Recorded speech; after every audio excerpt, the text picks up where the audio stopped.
Hello everyone, आज की इस वीडियो में हम पढ़ेंगे क्लास 10th एसएसटी का पॉलिटिकल साइंस बुक से तीसरा chapter gender, religion and caste. ठीक है, चलिए स्टार्ट करते हैं। सबसे पहले एक ओवरव्यू दे लेते हैं कि चैप्टर में पढ़ेंगे क्या।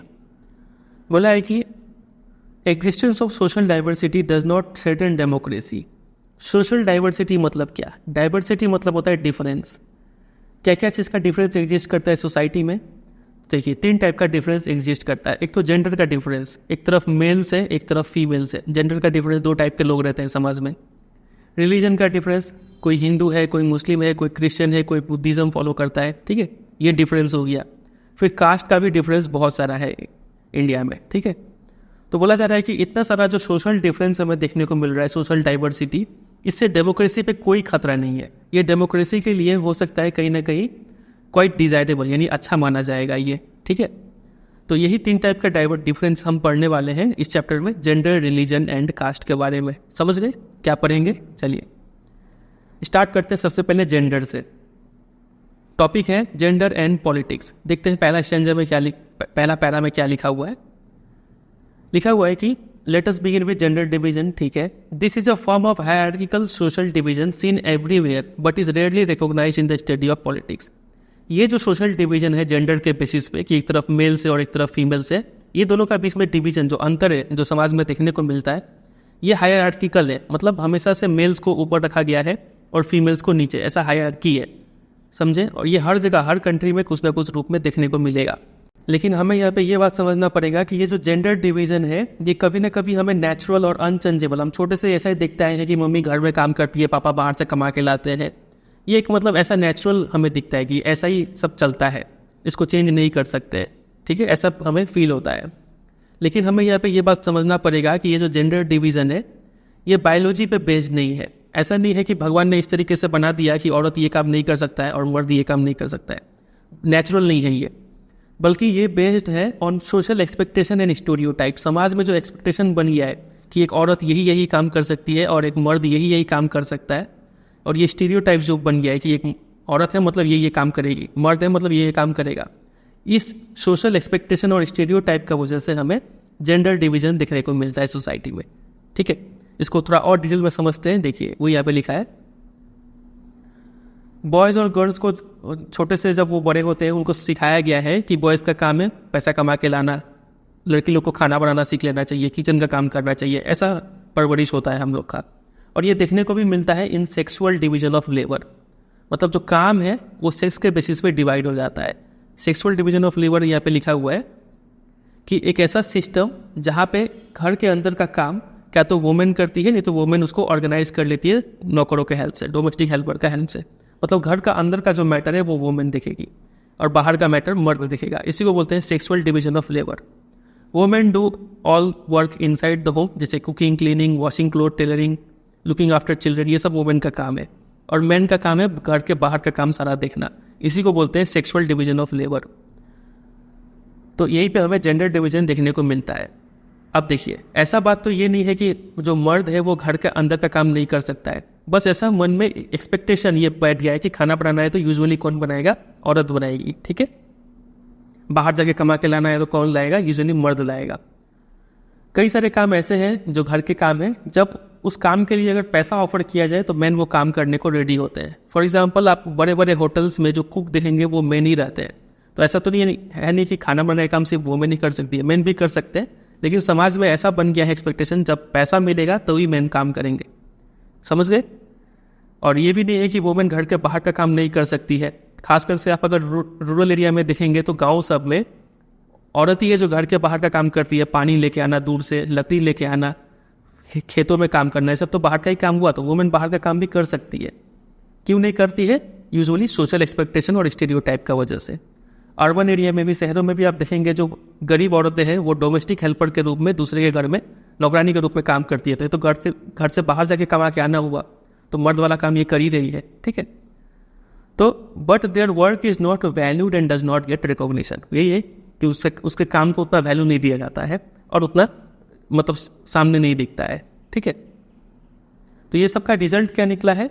The result of this division of labour is that although women constitute half of the humanity, their role in public life, especially politics, is minimal in most societies. Conclusion इसका ये निकलता है कि अगर आप पॉपुलेशन देखें तो आधा पॉपुलेशन 50% पॉपुलेशन मेल से और 50% फीमेल से है कि नहीं। लेकिन जो पब्लिक लाइफ है, खासकर से पॉलिटिक्स में भी इतना ही ऐसे ही दिखना चाहिए था। 50% लगभग मेल नेता दिखने चाहिए थे हमें और 50% फीमेल नेता हमें दिखने चाहिए थे।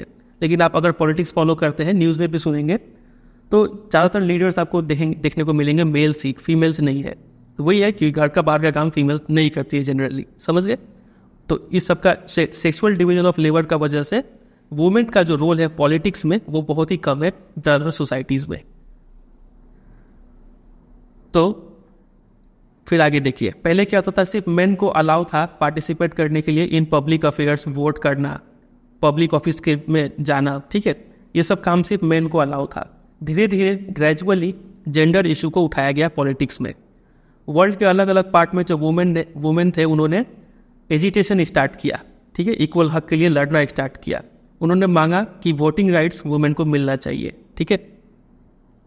वोटिंग राइट के साथ साथ वो और भी डिमांड किए कि उनका पॉलिटिकल और लीगल स्टेटस दोनों ही बढ़े। फॉर एग्जांपल प्रॉपर्टी में हक होना, ऐसा कुछ। इम्प्रूविंग देयर एजुकेशनल और करियर अपॉर्चुनिटी, इसमें भी उनको हक मिले। अगर बेटे को पढ़ाया जा रहा है तो बेटे को भी पढ़ाया जाए। फिर इसके साथ साथ जो और भी जो रेडिकल वुमेन्स मूवमेंट थी, मतलब जो और स्ट्रिक्ट डिमांड कर रही थी, उनका एम ये था कि पर्सनल और फैमिली लाइफ में भी इक्वालिटी होना चाहिए मर्द और पुरुष का। तो यही सब मूवमेंट, ऐसा मूवमेंट जिसमें ये सब डिमांड किया जाए, वैसे मूवमेंट को बोलते हैं फेमिनिस्ट मूवमेंट। समझे कि नहीं समझे? फेमिनिस्ट मूवमेंट के बारे में अगर एग्जाम में आएगा तो आपको पूरा यहाँ से लिखना है, जो अंडरलाइन किए यहाँ से यहाँ तक, और फिर यहाँ से यहाँ तक, ये पूरा पैराग्राफ लिखना है, समझे? अभी आप सिर्फ चैप्टर को समझते चलिए। इस चैप्टर का जो नोट्स है, इंपॉर्टेंट क्वेश्चन आंसर, वो सब वेबसाइट पे मिल जाएगा, बता देंगे कहाँ से आपको डाउनलोड करना है। पहले आप सिर्फ समझते चलिए। अब यहाँ पे ये जो फेमिनिस्ट वर्ड है, ये रेड में लिखा हुआ है, इसका मीनिंग समझ लेते हैं।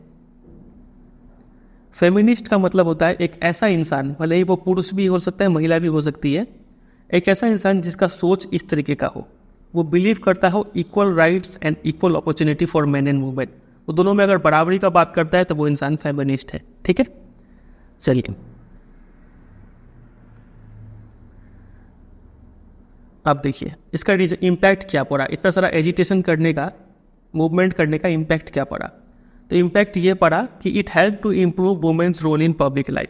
वुमेन का रोल काफ़ी इम्प्रूव हुआ। फॉर एग्जांपल कई सारे ऐसे जॉब्स, ऐसे प्रोफेशन जो पहले सिर्फ मर्द किया करते थे, अब उस सब प्रोफेशन में वुमेन भी आ रही है। Scientist, doctor, engineer, lawyer, manager, college, university teacher, ये सब में वुमेन भी आ रही है, ठीक है। इसके साथ साथ खासकर से जो स्कैंडिनेवियन कंट्रीज है, जैसे कि Sweden, Norway, Finland, very very very important question आता है एमसीक्यू के रूप में। ये 3 कंट्रीज को स्कैंडिनेवियन कंट्री बोलते हैं। ये 3 कंट्री ऐसे हैं जहाँ पे the participation of women in public life is very high. MCQ बनाएंगे, 4 ऑप्शन देंगे, 3 तो ऊपर वाला रहेगा और एक अलग रहेगा। पूछेंगे कि कौन सा कंट्री में participation of women very high नहीं है, तो आपको ये चौथा वाला टिक करना पड़ेगा, ठीक है। तो ये 3 कंट्रीज़ में स्वीडन, नॉर्वे, फिनलैंड, अच्छे से याद कर लीजिए। यहाँ पे वुमेन पार्टिसिपेशन काफ़ी अच्छा है, अच्छा माना जाएगा इसको। चलिए ये हुआ। अब अगर इंडिया का बात करें, हमारे कंट्री में वुमेन का क्या हालत है, तो काफ़ी पीछे है मर्दों से, ठीक है। इंडिपेंडेंस का इतना साल हो गया, ज़्यादा इंप्रूवमेंट हुआ नहीं है। हमारा सोसाइटी अभी भी मेल डोमिनेटेड है। हमारा सोसाइटी पैट्रियार्कल सोसाइटी है। पैट्रियार्कल मतलब पैट्री मतलब फादर होता है और आर्की मतलब रूल, तो रूल बाई फादर हो गया। मतलब एक ऐसा सिस्टम जहाँ पे मेन को ज़्यादा वैल्यू दिया जाए और उसको ज़्यादा पावर दिया जाए कंपेयर टू वुमेन। उसी तरीके से अगर ऐसा ही एक वर्ड बनता है मैट्रियार्की। मैट्रियार्की गेस कर सकते हैं इसका मीनिंग क्या होगा? मैट्री मतलब मदर। ये इस ऐसा सोसाइटी जिसमें फीमेल्स डोमिनेट करती हो उसको मैट्रियार्की कहते हैं, ठीक है। चलिए तो हमारा इंडिया का अगर बात करें तो हमारा इंडिया एक मेल डोमिनेटेड पैट्रियार्कल सोसाइटी है। यहाँ पे वुमेन को काफ़ी ज़्यादा डिसएडवांटेज, डिस्क्रिमिनेशन, ऑपरेशन फेस करना पड़ता है अलग अलग तरीक़ों से। तो क्या क्या प्रॉब्लम्स है वुमेन का इंडिया में, वो हम यहाँ पे पॉइंट बाई पॉइंट डिस्कस करेंगे। एग्जाम में डायरेक्ट क्वेश्चन बनता है इसके ऊपर। पहला प्रॉब्लम यह है कि लिटरेसी रेट। आप सिर्फ इतना याद कर लीजिए, लिटरेसी रेट। आगे का बात आप खुद ही लिख सकते हैं कि लिटरेसी रेट जो है वुमेन में काफ़ी कम है कंपेयर टू मेन। वुमेन का लिटरेसी रेट 54%, मतलब 100 में से सिर्फ 54 महिलाएं सिर्फ पढ़ी लिखी है, जबकि मेन में 76% है। 100 में से 76 मेन ऐसे मिलेंगे जो पढ़े लिखे होंगे, तो वुमेन में लिटरेसी रेट कम है, ये पहला डिसएडवांटेज हो गया। उसी तरीके से हायर स्टडीज़ में जो गर्ल स्टूडेंट है वो आपको कम मिलेंगे। फिर फैमिली के अंदर भी अगर एक बेटा और एक बेटी है तो बेटे पे ज़्यादा पैसा खर्चा होगा और बेटी पे कम पैसा खर्चा होगा। हो सकता है बेटे को इंग्लिश मीडियम स्कूल में पढ़ाया जाए, बेटी को कोई हिंदी मीडियम या फिर गवर्नमेंट स्कूल में पढ़ाया जाए, ऐसा डिफरेंस देखने को मिलता है। ये भी एक डिसएडवांटेज ही है एजुकेशन से रिलेटेड। दूसरा जॉब से रिलेटेड है। जितने भी हाई पेड और वैल्यूड जॉब्स है वहाँ पे वुमेन का नंबर काफ़ी कम है।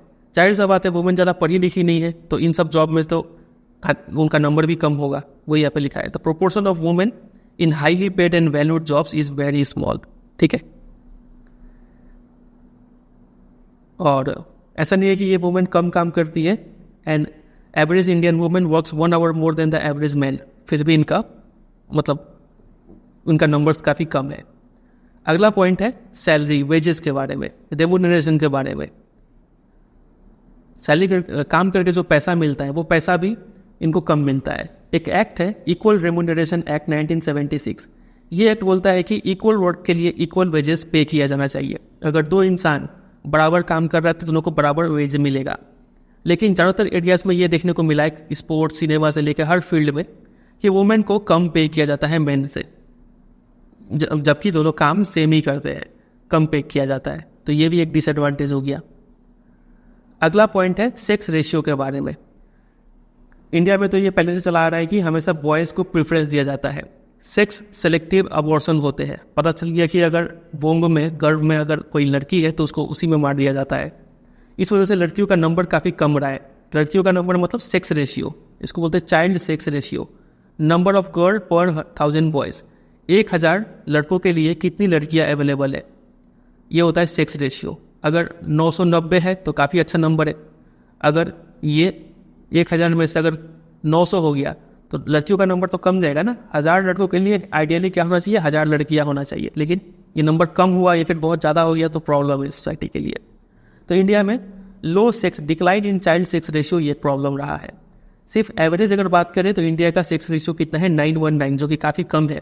1000 लड़कों के लिए सिर्फ 919 लड़कियाँ ही है। ये सेक्स रेशियो कम है, ये अच्छा नहीं माना जाएगा कंट्री के लिए, ठीक है।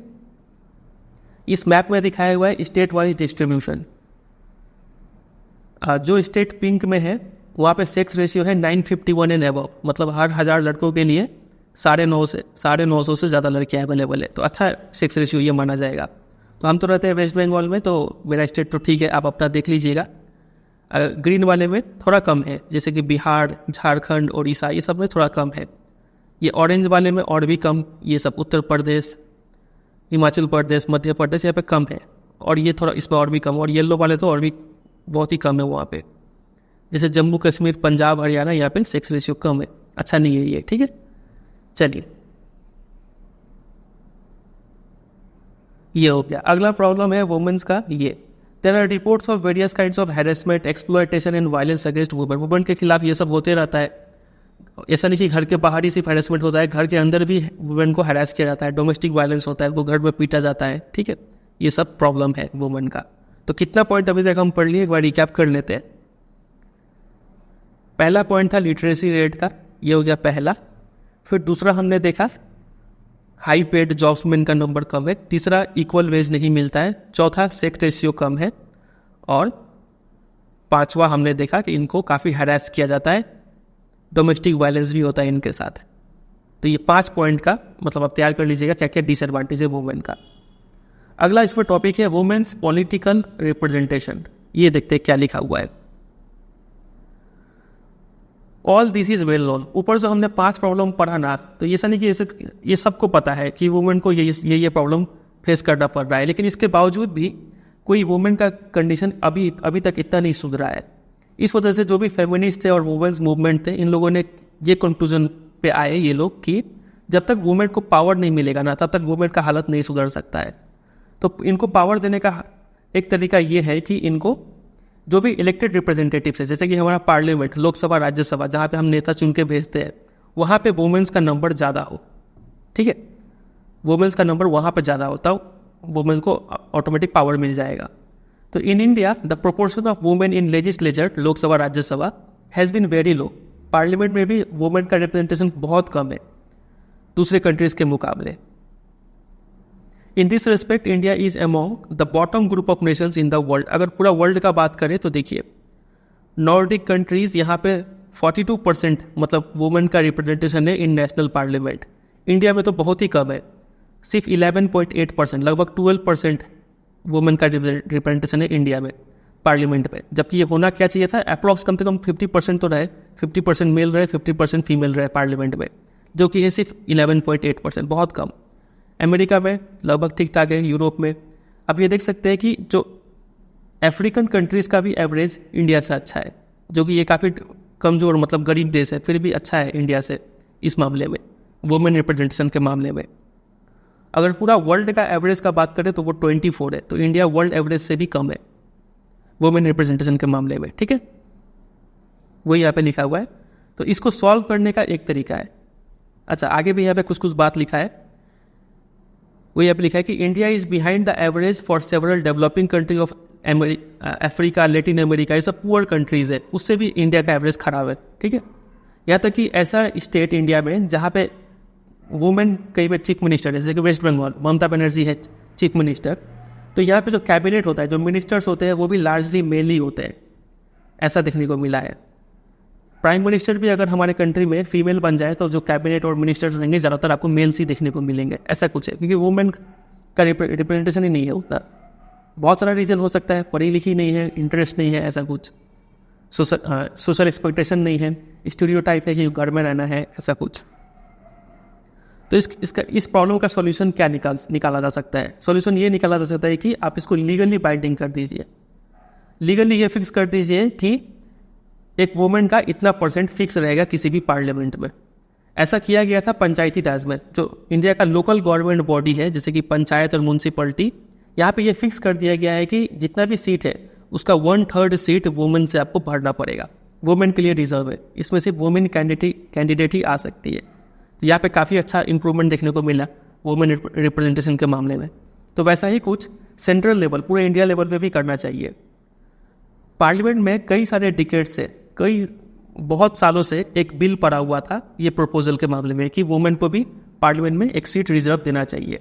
फाइनली ये बिल 2023 में क्लियर हुआ, एक बिल पास हुआ, एक्ट आया, नारी Shakti Vandan Adhiniyam, women's reservation act 2023। Very very very important, ये इस बार नया ऐड हुआ है बुक में, इससे पहले ये चीज़ नहीं था, ये फर्स्ट टाइम आपको ये टॉपिक ऐड हुआ है, तो इसको तैयार करके रखिए, इसके ऊपर आएगा क्वेश्चन। ये बिल पास हुआ तो इससे एक एक्ट बना, ये पास, इसमें बोला गया है कि 33% रिजर्वेशन प्रोवाइड किया गया है वुमेन को लोकसभा में, स्टेट लेजिस्लेटिव असेंबली, स्टेट का जो भी लेजिस्लेचर है वहाँ पे, और यहाँ तक कि दिल्ली असेंबली में भी, हर जगह वुमेन को कम से कम 1/3 यानी 33% सीट रिजर्व किया गया है। समझे कि नहीं? चलिए, इससे ज़्यादा भी अगर जीत के आना चाहे तो आ सकती है, लेकिन 33 मिनिमम वुमेन सीट होना ही चाहिए वहाँ पे, ये एक्ट ये बोलता है, तो इसको ध्यान रखिएगा। चलिए, तो इतना ही था इसके बारे में। और लास्ट में यहाँ पे लिखा हुआ है कि तो वुमेन का जो स्टेटस है, जो भी उसको हक मिला है आज के टाइम तक, खासकर से ये वाला, ये भी काफ़ी अच्छा अचीवमेंट है वुमेन लोग के लिए। कम से कम ये बिल तो पास हुआ, क्योंकि ये बिल पास कौन किया होगा? जो हमारे लेजिस्लेचर के मेन लीडर्स है, जो पुरुष लीडर्स हैं, उन्होंने ही तो ये बिल पास किया। तो ये बिल पास करने पे मजबूर क्यों हुए? इसलिए हुए क्योंकि ये मुद्दा पॉलिटिक्स में उठा। जो भी डिवीज़न आप देखें, जेंडर डिवीज़न, अगर इसको पॉलिटिक्स से अलग करके देखते तो क्या ये सब अचीव कर पाते? नहीं कर पाते। तो पॉलिटिक्स में जेंडर डिवीज़न दिखा तो इम्प्रूवमेंट हुआ ना, समाज का एक पक्ष का, एक जेंडर का इम्प्रूवमेंट तो हुआ। तो यहाँ पे लिखा है कि do you think women could have made the gains we noted above if their unequal treatment was not raised in political domain? अगर वुमेन का जो दर्द है वो अगर पॉलिटिक्स में नहीं आता तो क्या वुमेन को जो भी अचीवमेंट मिला है, जो गेन मिला है, वो मिल पाता? क्या नहीं मिल पाता। ये सारा बेनिफिट है इसलिए क्योंकि वुमेन का जो प्रॉब्लम है, जो प्लाइट है, वो पॉलिटिक्स में आया, तो लोगों ने इसको रिकॉग्नाइज किया और फिर वुमेन का भला हुआ। समझे कि नहीं? चलिए, इसी के साथ ये वुमेन वाला टॉपिक एंड होता है। अब आइए नेक्स्ट टॉपिक पे। नेक्स्ट टॉपिक है रिलीजन, कम्युनलिज्म एंड पॉलिटिक्स। देखते हैं इसमें क्या लिखा हुआ है। देखिए, आपको पता ही होगा कि इंडिया में अलग अलग रिलीजन को फॉलो करने वाले लोग रहते हैं, ठीक है। लेकिन रिलीजियस डिफरेंस का एक खास बात है, जो जेंडर डिफरेंस में हमने देखा था कि ये कॉमन है, मतलब सभी कंट्री में देखने को मिलेगा, हर कंट्री में मेन और वुमेन तो रहती है, तो ये जेंडर डिफरेंस हर जगह देखने को मिल रहा था। लेकिन रिलीजियस डिफरेंस इंडिया में खास कर से देखने को मिलता है, और ये पॉलिटिक्स में ऑफन एक्सप्रेस होता है। जेंडर डिफरेंस जल्दी से एक्सप्रेस नहीं हो रहा था, लेकिन जो रिलीजियस डिफरेंस है वो पॉलिटिक्स में बहुत देखने को मिलता है। नीचे कुछ 3 एग्जाम्पल्स दिए हुए हैं जहाँ से हम समझ सकते हैं कि रिलीजन कैसे पॉलिटिक्स में एक्सप्रेस हुआ है। पहला, गांधी जी बोला करते थे कि religion can never be separated from politics, समझ गए। लेकिन जब वो रिलीजन शब्द बोलते थे तो इसका मतलब ये नहीं कि रिलीजन मतलब ये नहीं कि उस रिलीजन का क्या प्रैक्टिस है, कौन सा मांस खाना है कौन सा नहीं खाना है, वो इस पर फोकस नहीं कर रहे थे। उनका कहने का मतलब था रिलीजन में जो मोरल वैल्यूज़ है, हर रिलीजन अच्छा ही सिखाता है, किसी को हार्म नहीं करो, खुशी से जियो और जीने दो। तो ऐसा जो एथिक्स है, जो मोरल वैल्यूज़ है, वो गांधी जी बोल रहे थे कि यही एथिक्स पॉलिटिक्स में आने चाहिए, ठीक है। चलिए, ये पहला एग्जाम्पल हो गया कि कैसे रिलीजन जो है पॉलिटिक्स में एक्सप्रेस होता है, समझे। डायरेक्ट क्वेश्चन बनता है इसके ऊपर कि कैसे रिलीजियस डिफरेंस पॉलिटिक्स में एक्सप्रेस होता है, तो यही 3 एग्जाम्पल आपको लिखना है। पहला एग्जाम्पल आप समझ गए गांधी जी का, कि रिलीजन को आप पॉलिटिक्स में सेपरेट नहीं कर सकते, और रिलीजन बोलने का मतलब उस रिलीजन का मोरल वैल्यूज, एथिक्स, ठीक है। चलिए, दूसरा एग्जाम्पल है ये, हमारे कंट्री में ह्यूमन राइट्स ग्रुप्स है कई सारे, जो इंसानों के हक के लिए लड़ती है, सरकार से लगातार कुछ ना कुछ डिमांड करती रहती है। तो इन्होंने डिमांड कई बार गवर्नमेंट से डिमांड किया है कि गवर्नमेंट क्या करे, स्पेशल स्टेप्स उठाए to prevent communal riots and protect religious minority. धर्म के आधार पर जो भी दंगा होता है उसको उसको रोका जा सके, और जितने भी रिलीजियस माइनॉरिटी है, मतलब जिनका पॉपुलेशन कम है, वैसे रिलीजन वाले लोगों को प्रोटेक्ट किया जा सके। तो यहाँ पे भी जो पॉलिटिक्स है वो रिलीजन के साथ इंटरैक्ट कर रहा है, रिलीजन पॉलिटिक्स में एक्सप्रेस हो रहा है। ये दूसरा एग्जाम्पल हमने देखा। तीसरा एग्जाम्पल है ये रिलेटेड है with the family laws. Family laws क्या होता है ये पहले समझ लीजिए, यहाँ पे लिखा हुआ है। फैमिली लॉ वो लॉ होते हैं जो फैमिली रिलेटेड मैटर से डील करे, जैसे कि शादी, कोई एक रिलीजन को फॉलो करता है, उस रिलीजन में शादी कैसे होता है, डाइवोर्स कैसे होता है, अडॉप्शन कैसे होता है, इनहेरिटेंस जो जायदाद है उसका बंटवारा कैसे होगा, ये सबसे रिलेटेड लॉ को बोलते हैं फैमिली लॉ, ठीक है। हमारे कंट्री में different family laws apply to followers of different religion. Hindu के लिए अलग फैमिली लॉ है, मुस्लिम्स लोग के लिए अलग लॉ है, वैसे ही अलग अलग धर्म के लिए अलग अलग लॉ है इंडिया में। फैमिली लॉ हमने समझ लिया, अब ये तीसरा पॉइंट समझ सकते हैं। इंडिया में कई सारे वुमेन्स मूवमेंट हुए हैं, वो लोग ये आर्ग्यू करते हैं कि जो फैमिली लॉ है सभी रिलीजन के, ठीक है, हिंदू के हो मुस्लिम के हो, जिसके भी फैमिली लॉ है उन सब में वुमेन के अगेंस्ट डिस्क्रिमिनेशन होता है, ठीक है। सो दे हैव डिमांडेड, जैसे हिंदू में क्या है डाउरी वाला सिस्टम है, इसलिए उन्होंने डिमांड किया है कि government should change this family laws to make them more equitable. तो यहाँ पे भी हम देख रहे हैं कि कैसे पॉलिटिक्स जो है वो रिलीजन जो है वो पॉलिटिक्स में एक्सप्रेस हो रहा है, समझे कि नहीं। तो ये 3 एग्जाम्पल से हमने जाना कि जो रिलीजियस डिफरेंस है वो पॉलिटिक्स में एक्सप्रेस होते हैं। डायरेक्ट क्वेश्चन आएगा, आपको यही 3 पॉइंट लिखना है। इस चैप्टर का जितना भी इंपॉर्टेंट क्वेश्चन आंसर है वो सब आपको मेरे वेबसाइट पे मिल जाएगा, और इस चैप्टर का नोट्स भी वेबसाइट पे प्रोवाइड कर दिए। आपको सिंपली क्या करना है, गूगल में चैप्टर नेम लिखना है जेंडर रिलीजन एंड कास्ट, और important question by CBSE guidance, last में ये ऐड कर दीजिएगा बाई सीबीएसई गाइडेंस, आपको पहले नंबर पे मिल जाएगा। नोट्स चाहिए तो वो भी नोट्स, ऐसे लिखेंगे आप, चैप्टर का नाम gender religion and caste class 10 notes by CBSE guidance, इतना लिख के सर्च कर दीजिए, पहले नंबर पे मिल जाएगा। और ये पूरा पीडीएफ जिसमें हम कुछ अंडरलाइन कर रखे हैं, कुछ भी अगर लिख रखे हैं, ये पूरा पीडीएफ भी आपको डाउनलोड करने के लिए वेबसाइट पे मिल जाएगा, समझे। अभी आप सिर्फ समझते चलिए। तो यहाँ पे हम देख रहे हैं कि जो रिलीजन है वो पॉलिटिक्स में एक्सप्रेस हो रहा है। अब ऐसा तो नहीं है ये यहाँ पर जो रिलीजन पॉलिटिक्स में एक्सप्रेस हो रहा है ये बहुत गलत तो नहीं दिख रहा है, अच्छे के लिए दिख रहा है। तो इस बात से हम ये कह सकते हैं कि जो भी रिलीजन्स है उनके जो आइडियाज़ है, आइडियल्स है, वैल्यूज़ है, वो एक रोल प्ले करना चाहिए पॉलिटिक्स में।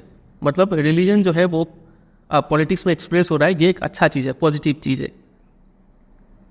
फिर people should be able to express in politics their need, interest and demand as a member of religious community. अगर कोई इंसान एक पर्टिकुलर रिलीजन को फॉलो करता है, हिंदू मुस्लिम जो भी, बुद्धिज़्म, क्रिश्चियनिटी जो भी फॉलो करता हो, तो वो उस रिलीजन का सदस्य होते हुए भी वो अपना नीड्स, इंटरेस्ट और डिमांड वो अपना आगे रख पाए, सामने रख पाए गवर्नमेंट के सामने, पॉलिटिक्स में एक्सप्रेस कर पाए, तो ये होना चाहिए। और इसके साथ साथ जो गवर्नमेंट है, जो पॉलिटिकल पावर होल्ड कर रही है, उसके लिए भी ज़रूरी है कि वो किसी एक धर्म के अंदर इंटरफेयर कर पाए, ताकि उस धर्म के अंदर कोई भी भेदभाव ना हो किसी के साथ। समझ रहे? वो यहाँ पे लिखा है कि government should be able to regulate the practices of religion so as to prevent discrimination and operation. समझे? एक रिलीजन को अंदर आप, पहला तो हमने ये पॉइंट समझा। देखिए, जो ब्लैक अंडरलाइन किए हैं उसमें ये लिखा हुआ है कि लोग अपना इंटरेस्ट गवर्नमेंट तक पहुंचा पाए। गवर्नमेंट मतलब पॉलिटिक्स, आप फिलहाल के लिए समझ के चलिए, ठीक है। और दूसरा पॉइंट जो ब्लू अंडरलाइन किया हुआ है उसमें लिखा हुआ है कि गवर्नमेंट भी चाहे तो रिलीजन के अंदर इंटरफेयर कर सकती है, ठीक है, ताकि उस रिलीजन में किसी के साथ भी भेदभाव ना हो। तो these political act are not wrong. ये सभी चीज़ तो अच्छा है, सारा पॉजिटिव ही पॉजिटिव हम देख रहे हैं। ये तब तक ही पॉजिटिव रहेगा जब तक कि आप सभी रिलीजन को इक्वली ट्रीट कर रहे हैं, तब तक, ठीक है, किसी के साथ भेदभाव नहीं कर रहे हैं। तो अगर भेदभाव करेंगे तो क्या केस होगा? तब केस हो जाएगा कम्युनलिज्म वाला। अब यहाँ पे नया टॉपिक शुरू होता है, कम्युनलिज्म। ये होता क्या है, इसको डिटेल में समझेंगे। देखिए, the problem begins when religion is seen as the basis of nation. जब आप धर्म को ही, किसी एक धर्म को ही मान लेंगे कि यही धर्म नेशन का आधार है, तो प्रॉब्लम शुरू हो जाएगा। कैसे? देखिए, ये कुछ इंस्टेंसेस है, 1 2 3 4 5 एक फीचर से समझाया गया कि कैसे ये प्रॉब्लम क्रिएट होता है। जब आप रिलीजन को पॉलिटिक्स में एक्सप्रेस करें इन एक्सक्लूसिव एंड पार्टीजान टर्म्स, आप बोल रहे हैं कि यही रिलीजन जो है वो सबसे इंपॉर्टेंट है, यही रिलीजन के लोग वोट करें, सिर्फ इन्हीं का मुद्दा उठाया जाएगा, तब प्रॉब्लम शुरू होता है। दूसरा, when one religion and its followers are pitted against another. जब आप एक रिलीजन के लोगों को भड़का रहे हैं दूसरे के खिलाफ कि ये लोग बेकार है, तब प्रॉब्लम शुरू होगा, ठीक है। फिर तीसरा, when beliefs of one religion are presented as superior to other religion. जब एक रिलीजन के बिलीफ को, इसका कस्टम प्रैक्टिसेस को आप इस तरीके से प्रेजेंट कर रहे हैं कि ये सुपीरियर है, इनका जो भी प्रैक्टिस है वो सब अच्छा है, और दूसरा रिलीजन सब जो है वो बेकार प्रैक्टिस करते हैं, उनका प्रैक्टिस गलत है। जब आप इस तरीके से प्रेजेंट करेंगे व्यूज़, तो ये प्रॉब्लम क्रिएट करेगा। ये सारा जो फीचर्स है, ये क्या है? कम्युनलिज्म का फीचर है, समझे। चौथा पॉइंट में लिखा है, when the demands of one religion group are formed in opposition to the other. एक रिलीजियस ग्रुप है, इनका डिमांड कुछ ऐसा है गवर्नमेंट से कि इनका डिमांड पूरा कर दिया तो जो दूसरे रिलीजन है उनको हार्म हो जाएगा, उनको अपोज करने वाला ये डिमांड है, ठीक है। इनको फेवर करेंगे तो इनको नुकसान हो जाएगा। तो ये भी बिलीफ आता है कम्युनलिज्म में ही। ये कम्युनलिज्म का एक और फीचर हो गया। इसके अलावा आप स्टेट पावर यानी गवर्नमेंट का पावर को यूज़ कर रहे हैं to establish domination of one religious group over the rest. आप गवर्नमेंट का पावर को यूज़ करके एक रिलीजन को फेवर कर रहे हैं और दूसरे को दबा रहे हैं, तब भी प्रॉब्लम क्रिएट होगा। तो ये 5 फीचर हो गए कम्युनलिज्म के, समझे कि नहीं? रिकैप करें पहले से। देखिए, जब रिलीजन को एक्सक्लूसिव और पार्टीजान टर्म्स में एक्सप्रेस करें कि रिलीजन ही मेन मुद्दा है इलेक्शन में, तब प्रॉब्लम क्रिएट होगा। रिलीजन छोड़कर और कुछ नहीं देख रहे हैं आप, प्रॉब्लम क्रिएट होगा। कम्युनलिज्म का ये फीचर हो गया। दूसरा, आप एक रिलीजन को दूसरे रिलीजन के फॉलोअर के साथ लड़वा रहे हैं, तब प्रॉब्लम, कम्युनलिज्म का ये दूसरा फीचर होगा। तीसरा, एक रिलीजन को आप सुपीरियर बता रहे हैं दूसरे रिलीजन बेकार है, ये भी कम्युनलिज्म का फीचर है। फिर चौथा हो जाएगा कि एक का डिमांड इस तरीके से आप फॉर्म कर रहे हैं कि वो दूसरे का अपोज करे, दूसरे को हार्म हो जाए, तो ये भी एक कम्युनलिज्म का फीचर है। और तीसरा, आप गवर्नमेंट का पावर को यूज़ करके एक रिलीजियस ग्रुप को फेवर कर रहे हैं, उसको डोमिनेट करवा रहे हैं दूसरों पे, ये भी कम्युनलिज्म का फीचर है, समझे। तो this manner of using religion in politics is communal politics, मतलब कम्युनलिज्म। जब आप रिलीजन को इस तरीके से यूज़ करते हैं पॉलिटिक्स में, इसी को कहा जाता है कम्युनलिज्म या फिर कम्युनल पॉलिटिक्स। बात वगैरह ही समझे। चलिए कुछ और फीचर पे बात करते हैं। अगला पॉइंट इसमें लिखा हुआ है कि कम्युनल पॉलिटिक्स जो है ना, वो इस आइडिया पे बेस्ड है कि religion is the principal basis of social community. समझ गए? सोशल कम्युनिटी मतलब एक टाइप के लोग, समाज में जो एक ग्रुप के लोग हैं, तो समाज में जो अलग अलग टाइप के लोग हैं वो टाइप डिसाइड किया गया है on the basis of religion only, ठीक है। इस रिलीजन में भले ही अमीर हो गरीब हो वो नहीं देख रहे, बस रिलीजन सेम है तो ये कम्युनिटी हो गया, यहाँ पे रिलीजन सेम है तो ये कम्युनिटी हो गया, ठीक है। कम्युनलिज्म में ये बिलीफ रहता है। वो लोग कुछ इस तरीके से सोचते हैं। 3 तरीके का सोच यहाँ पे बताया गया है। ये भी 3 फीचर ही बोल सकते हैं कम्युनलिज्म का। देखिए, यहाँ पे इन लोग का बिलीफ होता है कि followers of a particular religion must belong to one community. मतलब एक रिलीजन को फॉलो करने वाले लोग ये एक कम्युनिटी है, एक टाइप के लोग हैं। दूसरे रिलीजन को फॉलो करने वाले लोग ये दूसरे टाइप के कम्युनिटी हो गए, ठीक है।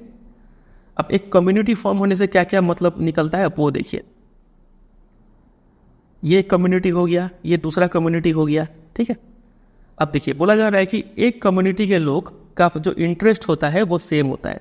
अब इस कम्युनिटी में फॉर एग्जाम्पल हिंदू का एग्जाम्पल उठाते हैं, यहाँ पे मुकेश अंबानी भी है, यहाँ पे हम मेरे जैसे आपके जैसे लोग भी है, गरीब किसान भी है, बहुत लोग हैं यहाँ पे। तो बोला जा रहा है कि सबका इंटरेस्ट सेम है, सब कोई एक ही चाहता है। तो क्या ये लॉजिकली जस्टिफाई करता है क्या आपका डिमांड और मुकेश अंबानी का डिमांड सेम होगा? क्या कभी नहीं होगा। लेकिन कम्युनलिज्म वाले लोग ऐसे ही सोच के चलते हैं कि एक रिलीजन को फॉलो कर रहे हैं मतलब ये लोग एक कम्युनिटी हो गए, ये दूसरे रिलीजन को फॉलो कर रहे हैं, ये दूसरे कम्युनिटी है, ठीक है। Any difference that they may have is irrelevant. बोला जा रहा है कि एक कम्युनिटी में अगर दो लोगों के बीच में कोई डिफरेंस भी हो गया, यहाँ पे दो लोगों के बीच में अगर डिफरेंस भी हो गया तो वो डिफरेंस इररिलेवेंट है, उतना काम का डिफरेंस नहीं है, उसको इग्नोर कर दीजिए, ठीक है। फिर दूसरा पॉइंट में बोला गया है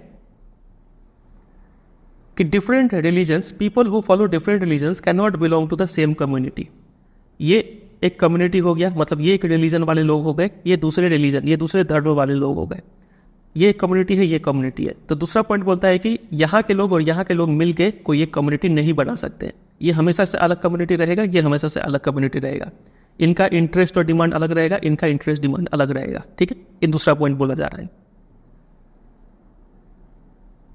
अगर कोई कॉमनलिटीज कुछ कॉमन आ भी गया, फॉर एग्जाम्पल ये एक कम्युनिटी है, ये एक रिलीजन वाले लोग, ये एक रिलीजन वाले लोग, अगर दोनों का जो इंटरेस्ट और डिमांड में कुछ कॉमन आ भी गया, जैसे कि ये भी लोग वही चीज़ चाहते हैं जो ये भी लोग चाहते हैं, कुछ कॉमन इंटरेस्ट देखने को मिल भी गया, तो वो इंटरेस्ट सुपरफिशियल है, मतलब बेकार का है, इमटेरियल है, उतना काम करनी चाहिए, उसको इग्नोर कर दीजिए, ठीक है।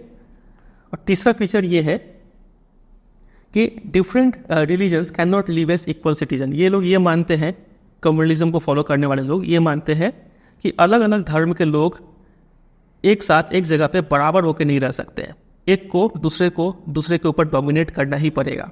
अगर ये माइनॉरिटी वाला अत्याचार नहीं सह पा रहा है, चाहे माइनॉरिटी वाला देश से बाहर निकल जाए, यानी एक दूसरा देश फॉर्म कर ले, क्या तो डोमिनेट किया जाए, नहीं तो डिफरेंट नेशन फॉर्म हो जाए। तो ये तीन टाइप का, तीन फीचर हो गया, तीन बिलीफ हो गया कम्युनल पॉलिटिक्स का, समझे कि नहीं। चलिए फिर यहाँ पे अगला टॉपिक में बताया गया है कि ये जो बिलीफ है कम्युनलिज्म का, ये फंडामेंटली फ्लॉड है, इसमें एक मेजर डिफेक्ट है, लॉजिकली ये गलत बिलीफ है। यहाँ पे पॉइंट जो समझाया गया है वो पॉइंट ये है कि इसमें क्या बोला गया था कि अगर आप एक रीजन को फॉलो करते हैं तो आप एक कम्युनिटी फॉर्म कर रहे हैं, और अगर यहाँ पे इन दोनों के बीच में कोई डिफरेंस भी आ गया तो वो डिफरेंस बोला गया था कि सबका इंटरेस्ट सेम होगा। तो वही यहाँ पे बोला गया है, ये पहला पॉइंट में, कि एक रिलीजन को फॉलो करने वाले लोग का सभी का इंटरेस्ट सेम नहीं हो सकता है, सबका एस्पिरेशन सेम नहीं हो सकता है हर एक मामला में। मुकेश अंबानी कुछ चाहेगा, अमीर लोग कुछ और चाहेंगे, गरीब लोग कुछ और चाहेंगे, सिर्फ आप रिलीजन के तौर पे एक कम्युनिटी नहीं बना सकते हैं, ठीक है। फिर there are many voices inside every community. एक कम्युनिटी के अंदर बहुत सारे वॉइस होता है, अमीर का, गरीब का, इंडस्ट्रियलिस्ट का, बिजनेसमैन का, फार्मर्स का, वो सबको सुनना पड़ेगा। सिर्फ आप एक बोल दे कि ये सब लोग हिंदू है मतलब एक कम्युनिटी है, सबको एक ही तरीके से आप ट्रीट करेंगे तो होगा नहीं। ऐसा अगर आप करना चाहेंगे तो आप क्या कर रहे होंगे, indirectly bound to suppress many voices within that community. आप बहुत सारे लोगों का आवाज़ को दबा रहे हैं वहाँ पे, जिससे डेमोक्रेसी का मतलब जो बेसिस है वो खत्म हो जाएगा, ठीक है। चलिए अगला टॉपिक में बताया हुआ है कि communalism can take various forms in politics. Communalism politics में कैसे एक्सप्रेस होता है, इससे पहले हमने क्या देखा था, अभी तक एक बार रिकैप कर देते हैं, अभी तक हमने क्या क्या पढ़ा। सबसे पहले हमने देखा कि जो रिलीजन है, रिलीजियस डिफरेंस, वो पॉलिटिक्स में कैसे एक्सप्रेस होता है, 3 एग्जाम्पल हमने देखा। उसके बाद हम समझने लगे कम्युनलिज्म को, इसको डिटेल में समझ लिए, इसका फीचर्स देख लिए। फिर हमने देखा कि कम्युनलिज्म में क्या गड़बड़ है, वो भी हमने देख लिया, ठीक है। अब आइए कि कम्युनलिज्म पॉलिटिक्स में कैसे एक्सप्रेस होता है। देखिए सबसे पहला ये एक्सप्रेस होता है इन एवरीडे बिलीफ। हम लोग कई बार जाने अनजाने में हमारे मन में एक धारणा बैठ गया है बचपन से ही कि ये रिलीजन खराब है, ठीक है। रिलीजियस प्रीजुडिस से हम अपने रिलीजन को अच्छा समझते हैं हमेशा। स्टीरियोटाइप्स ऑफ रिलीजियस कम्युनिटी, ठीक है, कि ये धर्म का लोग है तो ये जरूर ऐसा ही बिहेव करता होगा, ऐसा ही खाता होगा, ये सभी लोग आतंकवादी होंगे, फॉर एग्जाम्पल। इस टाइप से सोच बैठ गया है। Belief in superiority of one's religion over other religion, कि हमारा रिलीजन सुपीरियर है, दूसरे का रिलीजन खराब है। अब हमारे जो रोजाना का जो जिंदगी है उसमें ये सोच अगर हम लेके चल रहे हैं तो कहीं ना कहीं हम कम्युनलिज्म का सोच लेके चल रहे हैं, और इस तरीके से कम्युनलिज्म पॉलिटिक्स में एक्सप्रेस होता है, ठीक है। पहला पॉइंट हो गया। दूसरा क्या तरीका है, दूसरा ये है कि अगर कोई कम्युनल माइंड है, मतलब ऐसा इंसान जिसका सोच कम्युनलिज्म का तरफ है, वो हमेशा ये क्वेस्ट फॉर, हमेशा ये सर्च करता रहेगा, हमेशा ऐसा मौका ढूंढेगा जिससे क्या हो जाए, political dominance of one's own religion community. वो चाहेगा कि मेरा रिलीजन ज़्यादा डोमिनेट करे दूसरे पे। अगर मेरे रिलीजन का पॉपुलेशन बढ़ रहा है तो अच्छा है, मेरे रिलीजन के लोग लीडर्स बन रहे हैं तो अच्छा है, ऐसा सोचेगा। ठीक है, तो इससे वही दो खतरा आ जाता है, क्या तो एक डोमिनेट करेगा, मेजोरिटी वाला रिलीजन डोमिनेट करेगा, नहीं तो जो माइनॉरिटी वाला है वो एक सेपरेट पॉलिटिकल यूनिट, एक दूसरा नेशन बना लेगा। ठीक है, ये होता है, ये दूसरा तरीका हो गया। तीसरा तरीका है political mobilisation on religious lines. कोई भी लीडर आकर भाषण दे रहा है, लोगों से वोट मांग रहा है, तो सिर्फ रिलीजन का ही वो बेसिस यूज़ कर रहा है। वो क्या करता है, use of sacred symbols, religious leaders, emotional appeal करता है, या फिर डर फैलाता है लोगों में कि देख लो हमारे धर्म के लोग को वोट नहीं दिए तो तुम लोग विलुप्त हो जाओगे। ठीक है, दूसरे धर्म का लीडर भले ही अच्छा काम कर रहा है लेकिन अगर उसको जिता दिए तो तुम लोग पे खतरा आ जाएगा। लोगों को डराना, इमोशनल अपील करना, ताकि एक रिलीजन के फॉलो करने वाले लोग को एक साथ आ जाए, वो वोट बैंक बन जाए इनका। ये भी कहीं ना कहीं कम्युनलिज्म ही है। ठीक है, ये तीसरा तरीका हो गया। और चौथा तरीका है जो कि बहुत अगली, बहुत गंदा तरीका है कम्युनलिज्म का, वो है डेली लाइफ में हम मतलब कई बार ये देखने को मिल जाता है, धर्म के आधार पर कम्युनल वायलेंस। एक लोग का रैली निकल रहा है, वहीं दूसरे लोग का रैली निकल रहा है, दोनों में मारपीट हो जाता है, राइट्स होता है, मासेकर, कई लोग मारे जाते हैं, ऐसा चीज़ देखने को मिलता है। तो ये सब 4 तरीका बताया गया है कि जिससे कम्युनलिज्म पॉलिटिक्स में एक्सप्रेस होता है। ठीक है, अब है अगला टॉपिक, सेक्युलर स्टेट। इंडिया इस प्रॉब्लम से कैसे डील करता है। हमें ये तो समझ में आ गया कम्युनलिज्म एक प्रॉब्लम है, बहुत भयंकर प्रॉब्लम है, अगर ये कहीं भी रहेगा वो देश को बर्बाद कर देगा। तो जो हमारे कॉन्स्टिट्यूशन के मेकर्स थे, जो हमारे लीडर्स थे, वो लोग इस चैलेंज को लेके काफ़ी अच्छे से अवेयर थे। बोलेंगे कि वो समझ गए थे कि कम्युनिज्म अगर रहा तो देश बर्बाद हो जाएगा। तो इसी से निपटने के लिए उन्होंने सेक्युलर स्टेट का तरीका अपनाया। That is why they chose the model of secular state. Secular state एक ऐसा स्टेट होता है जो किसी भी रिलीजन को फॉलो नहीं करता है, हर रिलीजन को इक्वली ट्रीट करता है। इसीलिए ये लोग जब कॉन्स्टिट्यूशन लिखे तो इसमें कई सारे प्रोविजंस ऐसे डाल दिए जिससे कि एक रिलीजन दूसरे को डोमिनेट ना कर पाए। अब वो कौन से प्रोविजंस थे वो देखिए। सबसे पहला है ये, हमारे कॉन्स्टिट्यूशन में ये साफ साफ लिखा हुआ है कि हमारे कंट्री का, इंडिया का कोई भी ऑफिशियल रिलीजन नहीं है। ठीक है, हर रिलीजन इक्वल है, किसी को भी ऑफिशियली ज़्यादा वैल्यू नहीं दिया गया है, समझे। अगर ऐसा कर देते तो प्रॉब्लम हो जाता फिर। ये पहला तरीका हो गया। दूसरा तरीका है ये, हमारे कॉन्स्टिट्यूशन में ने ये सभी इंडिविजुअल्स और सभी लोगों को, किसी भी धर्म का वो लोग हो, उसको फ्रीडम दिया हुआ है कि आप प्रोफेस, प्रैक्टिस एंड प्रोपागेट कर सकते हैं कोई भी रिलीजन, या फिर आपका मर्जी है आप किसी भी रिलीजन को फॉलो नहीं भी कर सकते हैं। एक रिलीजन को छोड़ के दूसरे में जा भी सकते हैं और कुछ भी कर सकते हैं आप, ये फ्रीडम है आपको। ठीक है, फिर तीसरा प्रोविज़न ये है, हमारा कॉन्स्टिट्यूशन मना करता है, प्रोहिबिट करता है discrimination on grounds of religion. Religion के आधार पर कोई भी डिस्क्रिमिनेशन नहीं होता है हमारे कंट्री में। आप गवर्नमेंट जॉब के लिए अप्लाई कीजिए, आप कोई भी धर्म से हो, धर्म आपका देखा ही नहीं जाएगा। ठीक है, इररिस्पेक्टिव ऑफ धर्म आपको जॉब दिया जाएगा आपके टैलेंट के बेसिस पे। अगला पॉइंट है, our constitution allow the state यानी government to intervene in matters of religion in order to ensure equality within religious community. हमारे कॉन्स्टिट्यूशन ने गवर्नमेंट को ये पावर दिया है कि वो रिलीजियस मैटर में इंटरवीन कर सकता है, किसी भी धर्म के अंदर वो अपना दखल दे सकता है टू इंश्योर इक्वलिटी। अगर गवर्नमेंट को लगा कि किसी एक रिलीजन के अंदर किसी लोगों को दबाया जा रहा है, फॉर एग्जांपल वुमेन को दबाया जा रहा है, तो गवर्नमेंट उस रिलीजन के अंदर इंटरसेप्ट करके वहाँ पे इक्वलिटी इंश्योर कर सकती है। ठीक है, for example it bans untouchability. Hindu धर्म में पहले छुआछूत था, इसको गवर्नमेंट ने बैन किया। ठीक है, तो धर्म के अंदर गवर्नमेंट ने इंटरफेयर किया ताकि इक्वलिटी आ पाए लोगों में, समझे कि नहीं। तो ये भी इंपॉर्टेंट क्वेश्चन बनता है कि कैसे हमारा कॉन्स्टिट्यूशन में ये प्रोविजंस है जिससे इंडिया एक सेक्युलर स्टेट बने। तो यही 4-5 पॉइंट लिखना है आपको। कितना पॉइंट है, 1 2 3 4 पॉइंट है। ठीक है,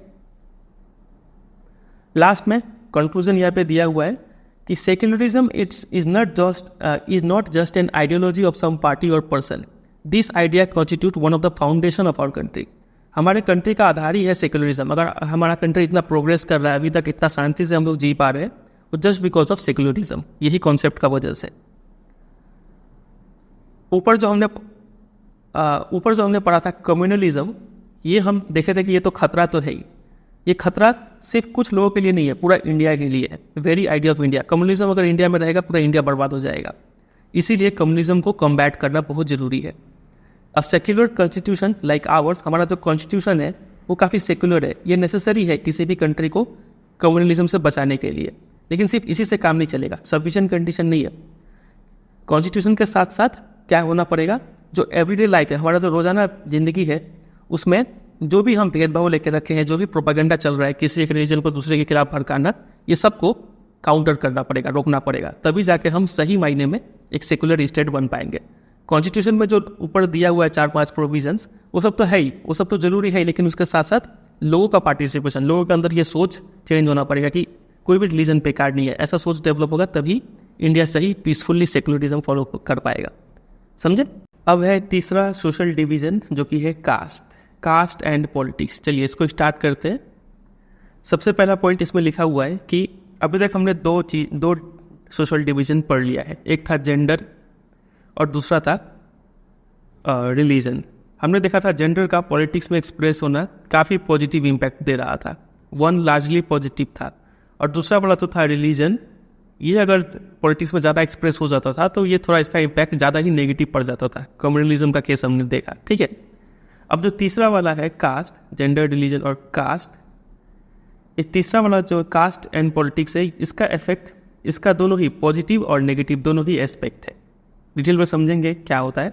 सबसे पहले समझ लेते हैं कास्ट डिफरेंस होता क्या है, कैसे देखने को मिलता है सोसाइटी में। तो देखिए, पहला बात इसमें लिखा हुआ है कि सभी सोसाइटी में कुछ टाइप का सोशल इनइक्वालिटी आपको देखने को मिलेगा। सोशल इनइक्वालिटी मतलब लोगों के बीच में डिफरेंस, कोई अमीर होगा, गरीब होगा, कुछ ना कुछ डिफरेंस होगा, ठीक है। और some form of division of labour, और लेबर का डिवीजन, लेबर यानी जो काम है, कुछ टाइप के लोग यही कुछ टाइप के काम कर रहे होंगे, कुछ टाइप के लोग यही कुछ टाइप के काम कर रहे होंगे, इसी को बोलते हैं division of labour. For example, एक ऐसा परिवार है जो खाली बिजनेस ही करता है, एक ऐसा परिवार है जो खाली जॉब करते हैं, एक ऐसा परिवार है जो एकदम नीचे लेवल पे काम करते हैं, इसको बोलते हैं सोशल डिवीजन ऑफ लेबर, ठीक है। तो हर सोसाइटी में ये दो चीज़ देखने को मिलता है, सोशल इनइक्वालिटी और डिवीजन ऑफ लेबर, समझे। और ज़्यादातर सोसाइटीज़ में ये देखा गया है कि ऑक्यूपेशन जो है वो एक जनरेशन से दूसरे जनरेशन में पास ऑन होता है। मतलब अगर फॉर एग्जांपल एक परिवार है, अगर कोई काम कर रहा है तो उसका बेटा भी वही काम करेगा, पोता भी वही काम करेगा, ऐसा ऑक्यूपेशन पास होता है, ठीक है। लेकिन कास्ट सिस्टम में यही चीज़ सब ज़्यादा एक्सट्रीम फॉर्म हो जाता है। एक्सट्रीम फॉर्म बोलने का मतलब यहाँ पे क्या था, ऑक्यूपेशन पास हो रहा था, लेकिन सब अपना मर्जी से हो रहा था कि पिताजी जो काम कर रहे थे बेटा भी वही काम करेगा, बेटा का मन है उसलिए वो काम करेगा, पोता का मन है उसलिए वो काम कर रहा है। कोई ज़बरदस्ती समाज आपको ये नहीं बोलेगा कि आपको सिर्फ यही करना है, आप कुछ और नहीं कर सकते हैं। जब ऐसा हो जाए ना तो वो देखने को मिलता है कास्ट सिस्टम में। कास्ट सिस्टम में होता क्या है कि जो ऑक्यूपेशन है, हेरिडिटरी ऑक्यूपेशन, वो सैंक्शनड बाय रिचुअल्स होता है। रिचुअल मतलब ट्रेडिशनल प्रैक्टिसेस। वो जो बच्चा पैदा होता है समाज में जहाँ पे कास्ट सिस्टम है, जब वो बच्चा पैदा होता है तो वो देखता है कि बचपन से ही ये सब चीज़ चलता हुआ आ रहा है, ट्रेडिशनल कस्टम बन चुका है। फॉर एग्जाम्पल कि अगर सेम कास्ट का ग्रुप है तो वो एक सेम कम्युनिटी को बिलोंग कर रहा होगा, ठीक है, वो एक टाइप के लोग हो गए। इसके अलावा अगर वो सेम कास्ट के हैं तो वो कुछ सिमिलर ऑक्यूपेशन कर रहे होंगे, सेम कास्ट के लोग अपने ही कास्ट में शादी करेंगे। तो ये सब चीज़ जो है इन्हीं को रिचुअल्स कहा गया है, ट्रेडिशनल प्रैक्टिसेस कहा गया है। और इन्हीं सब रीजन का वजह से जो ऑक्यूपेशन है वो भी फिक्स हो जाता है, वो उस ऑक्यूपेशन से निकल ही नहीं पाता है, समझे। तो कास्ट सिस्टम तो अच्छा नहीं माना जाएगा, ठीक है, इतना एक्सट्रीम फॉर्म में होने से। कास्ट सिस्टम में क्या होता है कि डिस्क्रिमिनेशन किया जाता है, निकाल दिया जाता है कुछ ग्रुप्स को, जिसको आउटकास्ट कहते हैं, ठीक है, कि ये हमारे कास्ट का नहीं है, इसको निकाल दो, हमारे बिरादरी का नहीं है। तो पास्ट में अनटचेबिलिटी भी देखने को मिला था। तो इसके खिलाफ, कास्ट बेस्ड डिस्क्रिमिनेशन के खिलाफ कई सारे पॉलिटिकल लीडर्स और सोशल रिफॉर्मर्स ने आवाज़ उठाया। एग्जाम में क्वेश्चन बनता है इसके ऊपर कि कुछ नाम बताइए, तो ये 4 नाम याद रखिएगा, ज्योतिबा फुले, गांधी जी, BR अम्बेडकर एंड पेरियार रामास्वामी नायकर। ये चारों ही नाम इंपॉर्टेंट है, क्वेश्चन बनता है इस पर, ठीक है। चलिए, आज के टाइम पे जो अभी प्रेजेंट डे है, आपको कास्ट का उतना डिफरेंस फील नहीं होता होगा। तो इसका कुछ रीजन्स है, partly due to their efforts, इन जैसे लीडर्स का एफर्ट का वजह से, और साथ साथ सोशियो इकोनॉमिक चेंजेस, समाज में चेंज हुआ है, इकोनॉमी में चेंज हुआ है। इस वजह से आज के टाइम में मॉडर्न इंडिया में कास्ट और कास्ट सिस्टम में काफ़ी चेंज देखने को मिला है, उतना रिजिड नहीं रहा है अब सिस्टम। क्या क्या स्पेसिफिक रीजन है देखिए, वर्क के साथ साथ इकोनॉमिक डेवलपमेंट हो रहा है, लार्ज स्केल अर्बनाइजेशन हो रहा है, मतलब लोग रूरल एरिया से निकल के अर्बन एरिया में जा रहे हैं, और अर्बन एरिया में उतना डिस्क्रिमिनेशन नहीं होता है, किसी को फुर्सत ही नहीं है, सब अपना अपना काम में बिजी है। ग्रोथ ऑफ लिटरेसी, पढ़ाई लिखाई का स्तर बढ़ रहा है, तो लोगों में ये सब जो भेदभाव करने का सोच है, मेंटेलिटी है, वो खत्म हो रहा है। एजुकेशन बढ़ रहा है। ऑक्यूपेशनल मोबिलिटी मतलब लोग अब पहले ऐसा नहीं है कि अगर पिताजी वो काम करते थे तो बेटा को भी वही काम करना पड़ेगा, बेटा चाहे तो दूसरा काम कर सकता है, इसलिए वो मूव कर रहा है एक ऑक्यूपेशन से दूसरे ऑक्यूपेशन में, ये हो रहा है। Weakening of the position of landlords in the villages, villages में जो लैंडलॉर्ड थे इनका जो दबदबा था वो खत्म हो रहा है। फिर the old notion of caste hierarchy are breaking down, तो ये इन सब रीजन का वजह से जो पुराना वाला जो हमारा धारणा था कास्ट हायरार्की को लेके वो अब धीरे धीरे ब्रेक हो रहा है। कास्ट हायरार्की का मतलब क्या होता है, एक ऐसा लैडर जैसा स्ट्रक्चर, मतलब कि ये कास्ट सबसे नीचे आएगा, ये कास्ट इतने पोजीशन में, ये कास्ट थर्ड पोजीशन में, ये कास्ट सेकंड पोजीशन में, ये फर्स्ट पोजीशन में। अगर आप कास्ट को ऐसे तरीके से डिवाइड करते हैं इसको बोलते हैं कास्ट हायरार्की, कि ये कास्ट सबसे ऊंचा है, ये सबसे नीचा है, ये सबसे नीचा, ठीक है। तो ऐसा ही करके जो डिवीजन होता है इसको बोलते हैं कास्ट हायरार्की। तो ये वाला जो नोशन है वो अब धीरे धीरे खत्म हो रहा है, ठीक है। इसके अलावा कुछ और भी फैक्टर है जिस वजह से कास्ट हायरार्की ब्रेक हो रहा है, वो फैक्टर यहाँ पे दिया हुआ है कि constitution of India prohibited any caste based discrimination. हमारे कॉन्स्टिट्यूशन ने यह क्लियरली मना किया है कि कोई भी कास्ट बेस्ड डिस्क्रिमिनेशन नहीं होगा, और कई सारे ऐसे पॉलिसीज़ के लिए फाउंडेशन भी रखा है जिससे कि कास्ट बेस्ड इनजस्टिस ना हो, समझे कि नहीं। तो ये एक दूसरा फैक्टर हो गया। एग्जाम में क्वेश्चन आएगा कि क्यों आज के टाइम में मॉडर्न इंडिया में जो कास्ट हायरार्की है वो ब्रेक डाउन हो रहा है। तो दो रीज़न आपको देना पड़ेगा। पहला तो ये हो गया, पहला ये सब रीजन हो गया, economic development, education, urbanisation, occupational mobility. इसी को आप 2-3 पॉइंट में ब्रेक कर सकते हैं, ठीक है। पहला रीजन ये हो गया, दूसरा रीजन कॉन्स्टिट्यूशन वाला लिख दीजिएगा, ठीक है। इसको हम नोट्स में अच्छे से पॉइंट्स बना के दे दिए, वहाँ पे आपको मिल जाएगा। यहाँ पे भी कुछ टर्म्स है, 3 टर्म। अर्बनाइजेशन तो आपको मालूम ही है, shift of population from rural area to urban area, ठीक है। ये सब वर्ड याद रखिएगा, एग्जाम में क्वेश्चन आएगा, एक टेबल बना देंगे, इधर पे कीवर्ड लिखा रहेगा, ये सब अर्बनाइजेशन, ऑक्यूपेशनल मोबिलिटी, अलग अलग चैप्टर से कीवर्ड रहेगा, ये पे मीनिंग रहेगा, और बोलेंगे मैच करो, और 4 ऑप्शन दे देंगे, ठीक है। ये थी, पता रखिए। ऑक्यूपेशनल मोबिलिटी क्या होता है, shift from one occupation to another, और ये खासकर से रेफर करता है कि जब नया जनरेशन आए, मतलब जो बेटा है वो पिताजी से दूसरे एंसेस्टर से दूसरा ऑक्यूपेशन ले ले, इसको बोलते हैं ऑक्यूपेशनल मोबिलिटी। और कास्ट हायरार्की क्या होता है, एक लैडर लाइक स्ट्रक्चर, मतलब एक स्टेप वाइज स्ट्रक्चर है कि पहले नंबर पे ये कास्ट, दूसरे नंबर पे ये कास्ट, ऐसा वाला हाईएस्ट टू लोएस्ट कास्ट में ऐसे सजाया जाता है, इसको कास्ट हायरार्की कहते हैं, ठीक है। चलिए, ये हमने समझ लिया। अब ये देखिए अगला पॉइंट इसमें क्या है। इन सब के बावजूद इतना मॉडर्नाइज हो गए हम, आज के टाइम पे हम रेस्टोरेंट में एक साथ बैठ के किसी के साथ भी खाना खा लेते हैं, हम ये नहीं सोचते कि हमारे साथ कौन बैठा है, दलित या फिर कौन बैठा है, उतना नहीं सोचते आज के टाइम में। लेकिन इतना डेवलपमेंट होने के बावजूद भी कास्ट अभी भी पूरा पूरी इंडिया से नहीं हटा है। फॉर एग्जांपल अगर शादी का बात है आज के डेट में भी, तो आज के टाइम में शादी में भी कास्ट बहुत इंपॉर्टेंट रोल प्ले करता है। हम लोग ढूंढते हैं कि सेम कास्ट में हो तो शादी करना ज़्यादा अच्छा माना जाता है, ठीक है। ये अभी भी देखने को मिल रहा है। इसके अलावा अभी भी अनटचेबिलिटी जो है वो पूरा पूरी एंड नहीं हुआ है। अगर आप रूरल एरिया में जाएंगे, गाँव देहात में, तो अभी भी देखने को मिलेगा आपको। आप देखिए अगला फैक्टर, अगला जो पॉइंट है, कॉन्सेप्ट, वो ये डिस्कस किया हुआ है कि ये जो कास्ट बेस्ड डिस्क्रिमिनेशन हुआ, इसका जो इफेक्ट है वो आज भी फील किया जा सकता है। फॉर एग्जांपल एजुकेशन के मामले में देख लीजिए, पहले के टाइम में जो लो कास्ट के लोग थे, ठीक है, जिनको आउटकास्ट कहा जाता था, वो लोग को एजुकेशन में उतना मतलब भागीदारी नहीं मिला, वो लोग एजुकेट नहीं हो पाए, ठीक है। जिस वजह से आज के टाइम पे भी अगर आप मॉडर्न एजुकेशन, हायर एजुकेशन में देखें, अगर 100 बच्चे हैं तो ज़्यादातर आपको उसमें से हाई कास्ट के लोग बच्चे देखने को मिलेंगे और कम ही होंगे लो कास्ट के। ऐसा इसलिए क्योंकि पहले के टाइम में इनके एंसेस्टर्स उतना पढ़े नहीं, लो कास्ट वाले के एंसेस्टर्स उतना पढ़े नहीं, तो उनका प्रोपोर्शन यहाँ पे कम है। और वही हाई कास्ट वाले पहले भी पढ़े तो उनका बच्चा भी अब ज़्यादा पढ़ रहा है, ठीक है। ये पहला इफेक्ट देखने को मिलता है।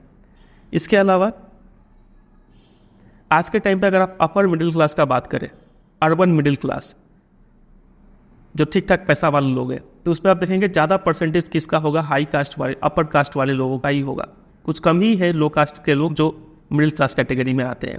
तो ये सब जो इफेक्ट है, जो कई सालों तक जो कास्ट बेस्ड डिस्क्रिमिनेशन चला, उसका इफेक्ट आज भी फील किया जा सकता है, वो यहाँ पे बताया हुआ है, समझे।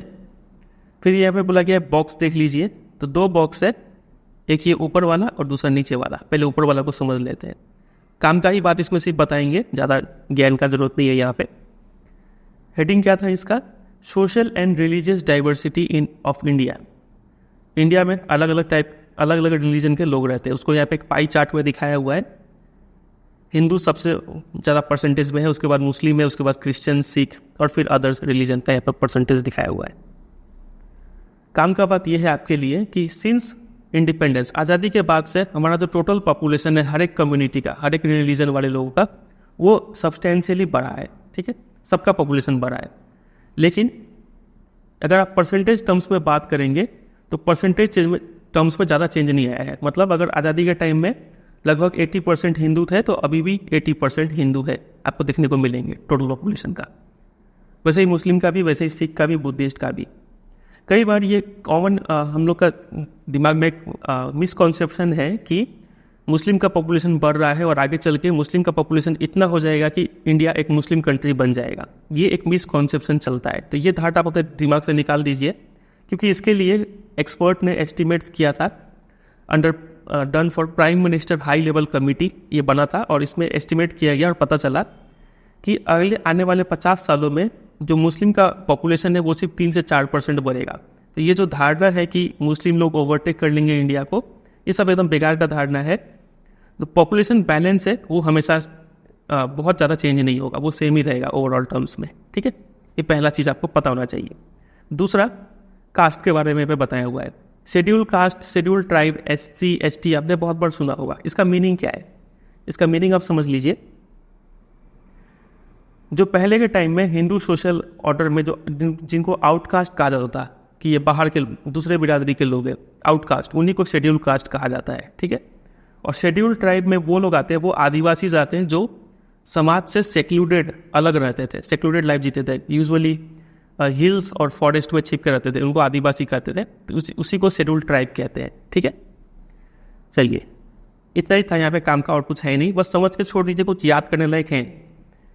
अगला बात यहाँ पे ये बॉक्स का है, कास्ट इनइक्वालिटी टुडे। इससे बताया हुआ है कि हमने अभी पढ़ा था कि जो कास्ट बेस्ड डिस्क्रिमिनेशन था उसका इफेक्ट आज भी देखने को मिलता है, खासकर से इकोनॉमिक इफेक्ट, पैसे के मामला में। तो वही चीज़ को यहाँ पे डिस्कस किया हुआ है, इकोनॉमिक इफेक्ट। देखिए, caste is an important source of economic inequality. आज के टाइम में हम देखते हैं कि एक समुदाय के लोग ज़्यादा पैसे वाले हैं, दूसरे वाले गरीब हैं। तो ये जो इकोनॉमिक इनइक्वालिटी है, पैसे के मामले में इनइक्वालिटी, ये कास्ट का वजह से आया है। कास्ट एक इम्पॉर्टेंट सोर्स रहा है इसमें। ठीक है, क्यों? क्योंकि it regulates access to resources of various kind. Caste ही तो वो फैक्टर है जिस वजह से रिसोर्स का डिस्ट्रीब्यूशन डिसाइड होता है। फॉर एग्जांपल, पास्ट में जो अनटचेबल कास्ट थे उनको अपना ज़मीन खरीदने का हक नहीं था। ठीक है, तो ये लोग पीछे रह गए, गरीब रह गए। ठीक है, इकोनॉमिक इनइक्वालिटी का एक रीज़न बन गया। उसी तरीके से एजुकेशन, इनको पढ़ने लिखने का भी हक नहीं था, तो एजुकेशन में भी पीछे रह गए, और कम पढ़ेंगे तो कम कमाएंगे, ये भी एक रीज़न हो गया इकोनॉमिक इनइक्वालिटी का। ठीक है, अब अगर आज के टाइम में देखेंगे, कई बच्चों को लग रहा है कि आज के टाइम में वो लोग तो हाई कास्ट के लेकिन काफ़ी गरीब है, तो ये बात तो सही है। आज के टाइम पे आप बहुत अमीर और बहुत गरीब हर कास्ट में देखने को मिलेगा। लो कास्ट में भी आपको बहुत अमीर और बहुत गरीब भी देखने को मिलेंगे। लेकिन अगर एवरेज वाइज बात किया जाए ना, एवरेज, तो आपको पाएंगे कि जो अपर कास्ट में जो अमीरों का संख्या है वो ज़्यादा है और लोअर कास्ट में अमीरों का संख्या कम है। ठीक है, वो बताया गया है। Upper caste are based of economic status का अगर बात करें, मतलब मंथली कंजम्पशन एक्सपेंडिचर, एक महीने में कौन कितना खर्चा करता है, तो अपर कास्ट वाले ज़्यादा खर्चा करते हैं एवरेजली। दलित और आदिवासी बहुत कम खर्चा करते हैं और बैकवर्ड क्लास दोनों के बीच में रहते हैं। ठीक है, अगर पॉवर्टी का बात किया जाए, पॉवर्टी में ज़्यादा प्रोपोर्शन किसका होगा, ज़्यादा परसेंटेज, तो लो कास्ट वालों का पॉवर्टी में ज़्यादा परसेंटेज होगा, जो लोग पॉवर्टी लाइन के नीचे रहते हैं। ठीक है, इसके अलावा आप ये देखिए कि हु आर रिच। अगर आप 100 अमीर लोगों का लिस्ट निकाले तो उसमें से आप देखेंगे ज़्यादातर लोग, इंडिया का बात किया जा रहा है, ज़्यादातर लोग हाई कास्ट के होंगे। ठीक है, तो ये सब से हमें पता चल रहा है, ये कंक्लूजन निकल रहा है कि ये रहा, caste continues to be closely link to economic status. समझे कि नहीं, कास्ट का काफ़ी इम्पैक्ट पड़ा है इकोनॉमिक स्टेटस पे, वो यहाँ पे बताया गया। सब समझ कर रख लीजिए, क्योंकि आजकल assertion based, concept based question आते हैं, तो ये सब ज्ञान आपको हेल्प करेगा। अगला टॉपिक पे मूव करते हैं। अगला टॉपिक है कास्ट इन पॉलिटिक्स। हमने देखा कम्युनलिज्म का केस, जहाँ पे रिलीजन एंटर कर रहा था पॉलिटिक्स में कुछ ज़्यादा ही एक्सट्रीम फॉर्म में। वैसे ही कास्टिज्म में भी यही थिंकिंग है। अगर कोई कास्टिज्म फॉलो कर रहा है तो उसमें ये बिलीफ होता है कि caste is the sole basis of social community. जैसे इसमें माना जा रहा था रिलीजन से सोशल कम्युनिटी बनता है, वैसे ही कास्टिज्म में माना जाता है कि कास्ट से सोशल कम्युनिटी बनता है। ठीक है, वही बिलीफ है कि अगर एक कास्ट के लोग हैं तो ये एक कम्युनिटी फॉर्म कर रहे होंगे, ये दूसरे कास्ट के लोग हैं तो ये दूसरे कम्युनिटी फॉर्म कर रहे होंगे। इनका इंटरेस्ट एकदम अलग होगा, इनका इंटरेस्ट एकदम अलग होगा। अगर कोई इंटरेस्ट ओवरलैप कर भी गया तो वो सुपरफिशियल है, इममेटेरियल है कि नहीं। वही सब बात यहाँ पे लिखा हुआ है। सेम कम्युनिटी है, सेम इंटरेस्ट है, ज़्यादा कुछ है नहीं। इंपॉर्टेंट यहाँ से स्टार्ट होता है। Caste can take various forms in politics, मतलब how caste is expressed in politics. Caste कैसे पॉलिटिक्स में एक्सप्रेस होता है, कैसे दिखता है, वो यहाँ पे बताया हुआ है। देखिए ये इंपॉर्टेंट है, डायरेक्ट क्वेश्चन बनेगा। पहला, इसको समझना भी ईजी है। जब कोई पार्टी, कोई भी पार्टी, कांग्रेस हो, बीजेपी हो, आम आदमी पार्टी, जो भी पार्टी हो, जब वो अपने कैंडिडेट को चूज करती है ना इलेक्शन में खड़ा होने के लिए, तो ये पार्टी ये जरूर देखती है कि वो एरिया के लोग जहाँ पे ये कैंडिडेट को खड़ा करना है उस एरिया में किस कास्ट के लोग रहते हैं। कास्ट कॉम्पोजिशन इस एरिया का देखा जाता है। अगर इस एरिया में ज़्यादातर लोग अगर ब्राह्मण रहते हैं तो ये पार्टी कोशिश करेगी जो कैंडिडेट ये खड़ा करवाए वो एक ब्राह्मण हो। ठीक है, ताकि इससे क्या मिले, इलेक्शन को जीतने में उनको सपोर्ट मिले, क्योंकि ज़्यादातर ब्राह्मण इनको वोट करेंगे। तो इस तरीके से कास्ट पॉलिटिक्स में दिख रहा है पहला।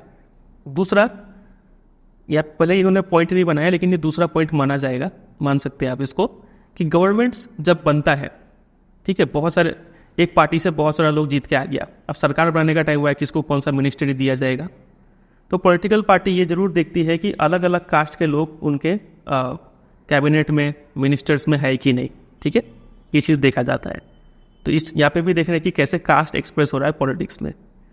अगला रीज़न है political parties and candidate in election make appeals to caste sentiment to muster support. जब ये लोग स्पीच देते हैं इलेक्शन रैलीज में तो ये लोग जरूर कोई ना कोई ऐसा बात बोलते हैं जिससे कि कास्ट सेंटिमेंट को वो लोग थोड़ा टच कर पाए, ताकि लोगों को सपोर्ट हो, लोगों का सपोर्ट उन्हें मिल पाए। लोग फील करेंगे ये तो हमारा ही कास्ट का आदमी है, हमारे लिए बात कर रहा है। तो इस रूप में भी जो कास्ट है वो पॉलिटिक्स में एंटर करता है। समझे। अगला पॉइंट है universal adult franchise. Universal adult franchise मतलब हर एडल्ट वोट दे सकता है। ठीक है, इररिस्पेक्टिव ऑफ कास्ट, जेंडर, कुछ भी, रिलीजन। और the principle of 1 person 1 vote, एक इंसान का एक ही वोट काउंट होगा, भले वो इंसान ब्राह्मण हो, दलित हो, जितना भी हो, उसका वोट का पावर सिर्फ एक ही है। तो ये दो रीजन का वजह से, पहला हो गया यूनिवर्सल एडल्ट फ्रेंचाइज, दूसरा हो गया प्रिंसिपल ऑफ 1 पर्सन 1 वोट। ये दो रीजन का वजह से आज के टाइम में क्या हुआ है, हर एक पॉलिटिकल लीडर ये कोशिश करता है कि सबको खुश किया जाए। ठीक है, पहले क्या था कि अगर लो कास्ट वाले लोग वोट ही नहीं कर रहे हैं, ठीक है, सिर्फ हाई कास्ट का डिमांड पूरा कर दो तो हो जाएगा काम। अब अभी के टाइम में क्या हुआ है, because of universal adult franchise और 1 प्रिंसिपल 1 पर्सन 1 वोट, ये रीजन का वजह से पॉलिटिकल लीडर्स को सबको देखना पड़ता है, किसी को वो इग्नोर नहीं कर सकता है, क्योंकि हर एक इंसान के हाथ में एक वोट है। तो यहाँ पे भी हम देखते हैं कि कैसे कास्ट जो है वो पॉलिटिक्स में एक्सप्रेस हो रहा है। समझे। तो ये 1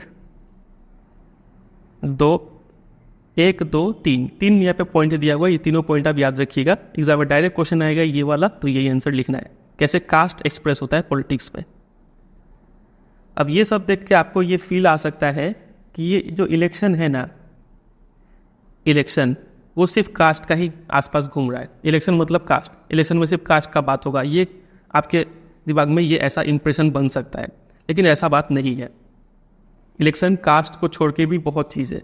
cast is not the only factor in election. Caste के अलावा और भी बहुत सारे फैक्टर है। कैसे, देखिए, इंडिया में कोई भी ऐसा कॉन्स्टिट्यूएंसी नहीं है जहाँ पे क्लियर मेजोरिटी हो एक सिंगल कास्ट का।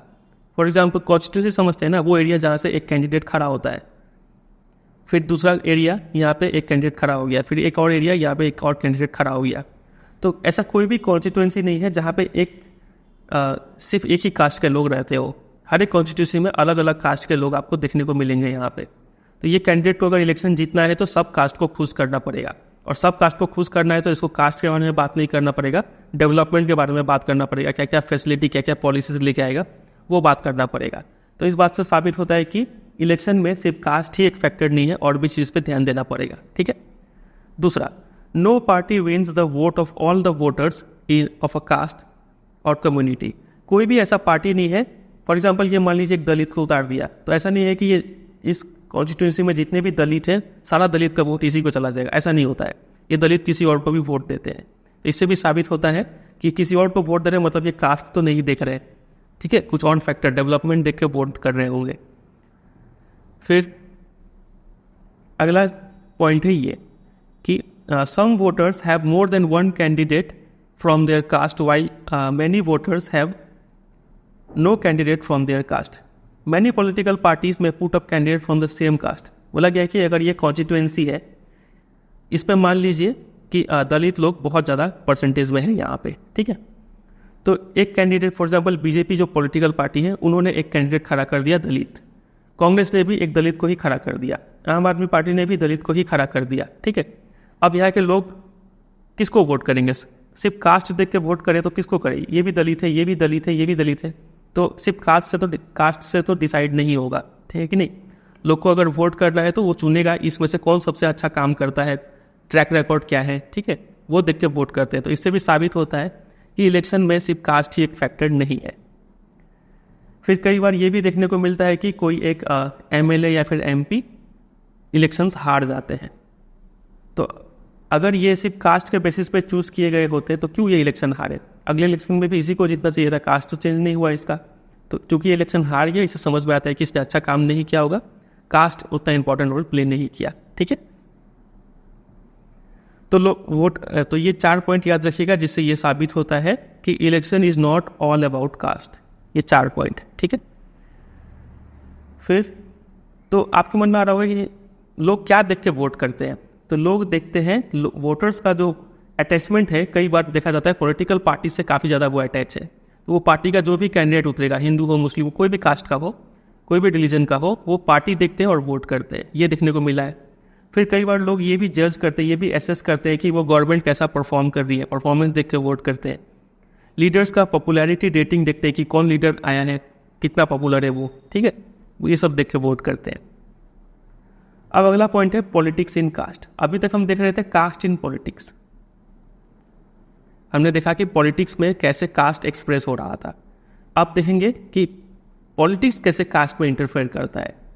समझिए, ये रहा हाउ पॉलिटिक्स शेप या फिर अफेक्ट्स कास्ट, ये पॉइंट हमें समझना है। कास्ट दैट गेट्स पॉलिटिसाइज्ड, ठीक है। अब इसको समझिए कि पॉलिटिक्स कैसे कास्ट को अफेक्ट करता है। पहला पॉइंट यहाँ पे बताया हुआ है ये कि कई बार क्या होता है कि each caste group tries to become bigger by incorporating within it neighbouring states और नेबरिंग कास्ट और सब caste which were earlier excluded from it. कई बार पॉलिटिक्स का वजह से एक कास्ट है यहाँ पे, छोटा कास्ट पड़ रहा है, इसका डिमांड फुलफिल नहीं किया जा रहा है, तो ये कास्ट क्या करता है, इसके आसपास वाला कास्ट, मतलब जो इससे थोड़ा मिलता जुलता हो, वो कास्ट को अपने में इंक्लूड कर लेता है, समझे, और ये एक साथ मिलकर डिमांड कर सकते हैं। तो हम यहाँ पे देख रहे हैं कि पॉलिटिक्स से क्या होता है, कास्ट जो है वो बड़ा भी होता है। वो कास्ट जो पहले अलग अलग हुआ करते थे, ये दोनों कास्ट मर्ज हो गए, समझे कि नहीं। एक बार फिर से पढ़ते हैं, समझिएगा।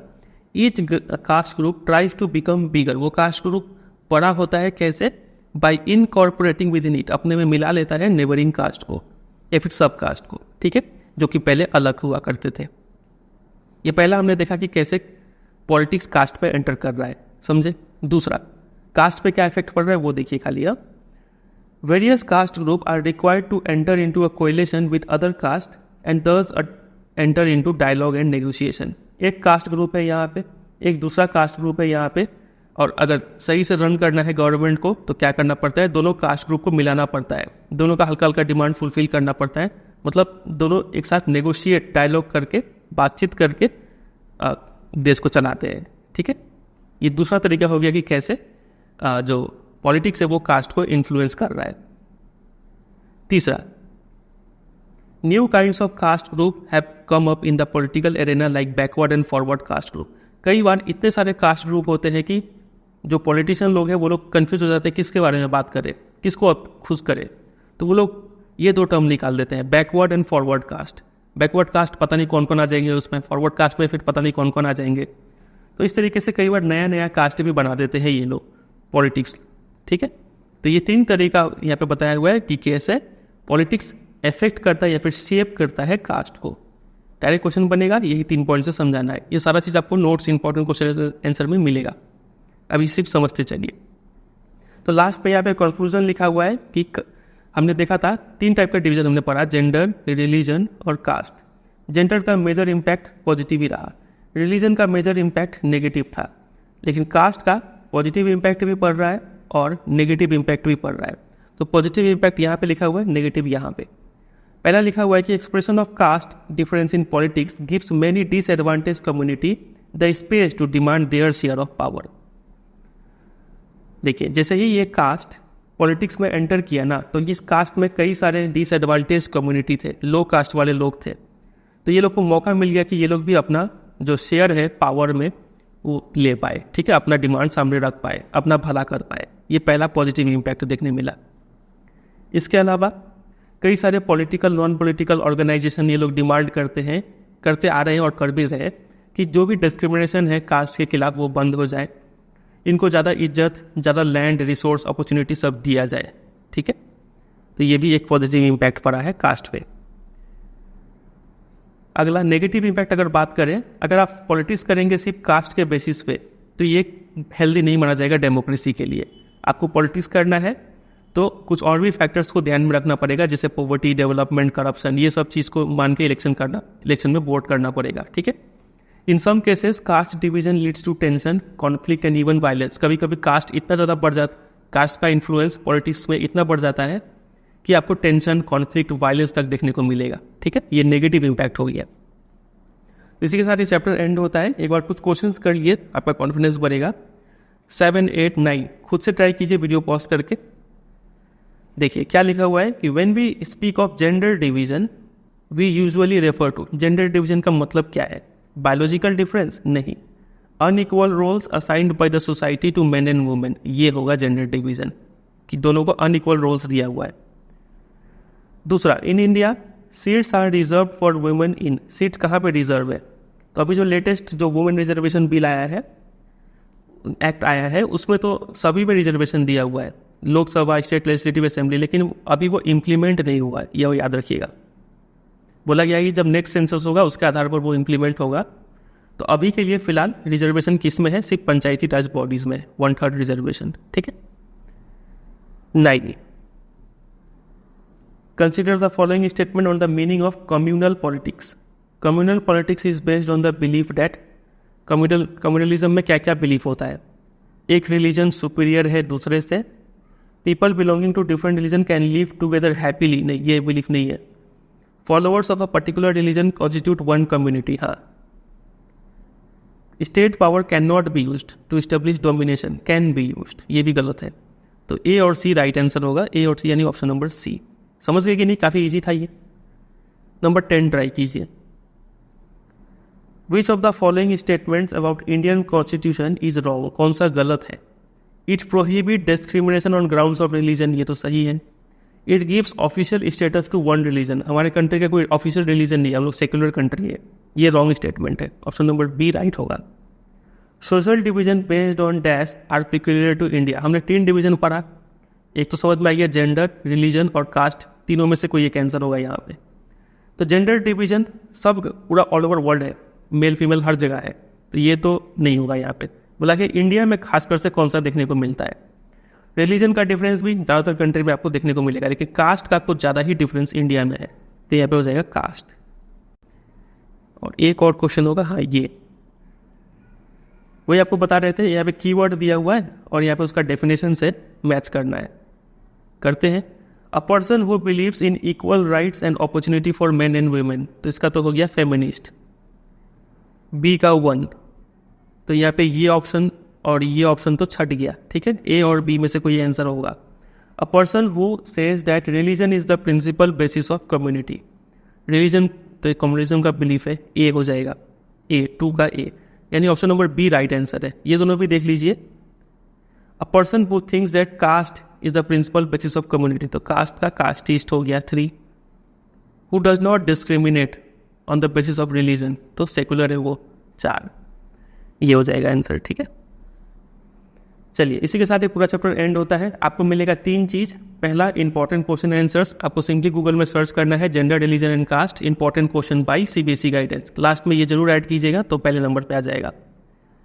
नोट्स भी ढूंढना है तो वैसे ही करके बाई सीबीएसई गाइडेंस लिख के सर्च कर दीजिए। अब तीसरा, ये पूरा जो पीडीएफ अंडरलाइन पीडीएफ है ये भी डाउनलोड करने के लिए वेबसाइट पर मिल जाएगा, वहाँ से आप डाउनलोड कर सकते हैं। ठीक है, चलिए एंड करते हैं। उम्मीद करते हैं आपको ये वीडियो पसंद आया होगा और काफ़ी चीज़ सीखने को मिला होगा।